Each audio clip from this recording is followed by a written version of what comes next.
Hello, I'm Chief Warrant Officer 4 Victor Pinion, U.S. Navy retired, telling some stories of my naval career. This one talks about the consequences of accepting mediocrity. I had been recruited to go aboard the USS Midway, CV-41, to be the catapult and rescue gear maintenance officer for a 3-year tour of duty by Lieutenant Dave Deese, who was serving as the Commander Naval Air Force's Western Pacific Ship Installations Officer. He had recently served 2 months aboard the Midway to fill the maintenance officer billet because the previous ones had been retired without a relief. So he had to go fill the seat until a permanent relief was found. Well, that permanent relief turned out to be a warrant officer who had last worked with catapults and rescue gear when he was an E5, second class petty officer in a rescue gear crew. But now he had been a warrant officer for the past 12 years, I believe, and had not even been stationed aboard a ship that even had catapults and rescue gear. But they found him and ordered him aboard to be the maintenance officer, supposedly the head technical expert. Well, there was two chiefs on board, ABE chiefs, one in the rescue gear, one in the catapults. The rescue gear chief had recently been fired for an expensive error. Lieutenant Deese went aboard for 2 months, and he discovered that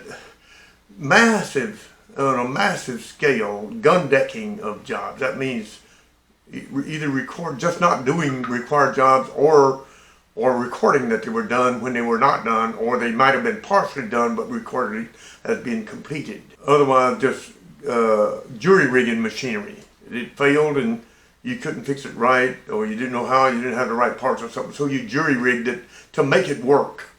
And that had been being done on a massive scale. Lieutenant Deese discovered that, and the crew was mistrained. In any case, when the relief for the previous maintenance officer reported aboard, Lieutenant Deese went back to Comfort Westpac. He assessed the situation and found that he was due to transfer back to sea duty at just about the right time for this new maintenance officer who was only going to serve aboard for 1 year. And so he was in danger of being ordered aboard as the maintenance officer. He did not want that job because he had appraised the situation as being an accident, a catastrophic accident, awaiting opportunity. So he set out to find a qualified maintenance officer that he knew personally that had the skills and the drive to take charge and correct many problems that the ship had.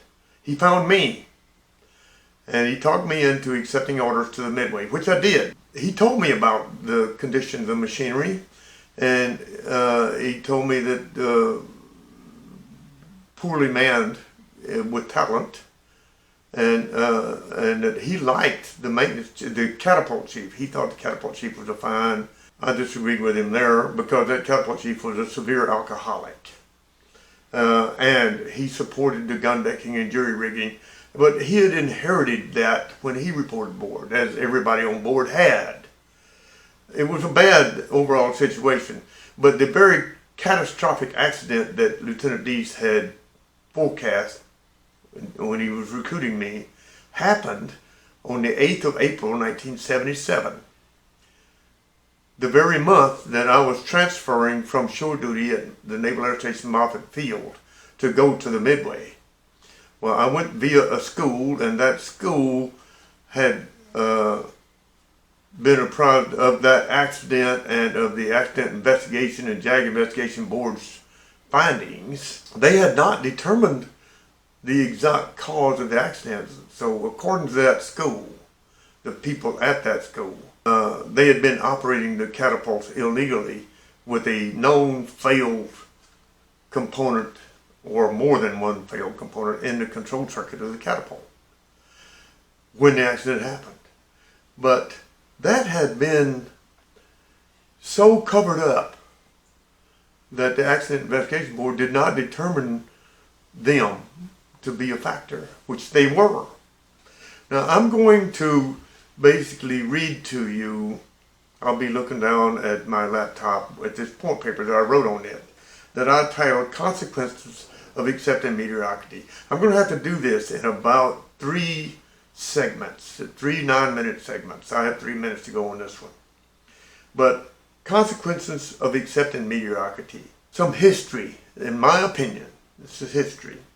There have been many catastrophic accidents caused by people accepting mediocrity instead of doing what was needed to identify, acknowledge, and to correct it.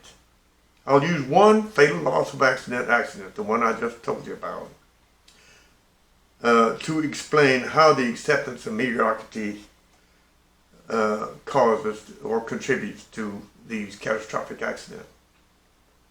This is the fatal loss of aircraft accident from the USS Midway, catapult number 1, in April of 1977.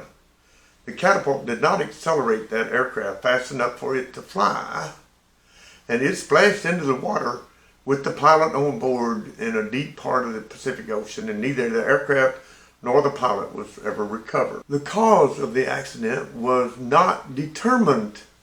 The Accident Investigation Board and the JAG investigation had failed to determine, this is according to the school that I attended while en route to the school, to the Midway.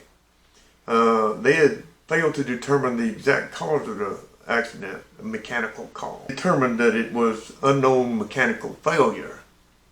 But it did, one of the things that it did identify was excessive heat in the launch valve room and surrounding spaces contributed to the failure of electronic components of the catapult.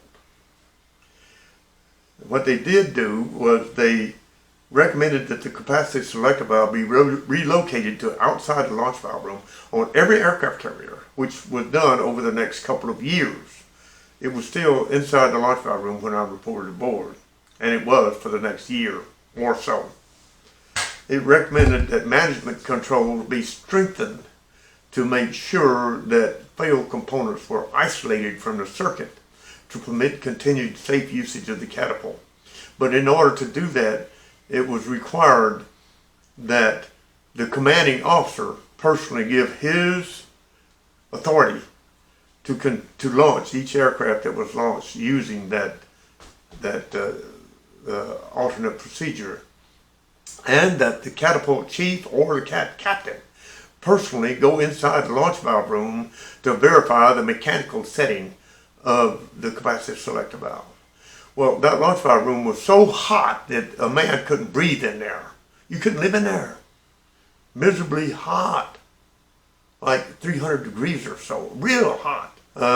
Nobody went in there. Okay, this is the end of segment number 1. I'll continue it in the next segment.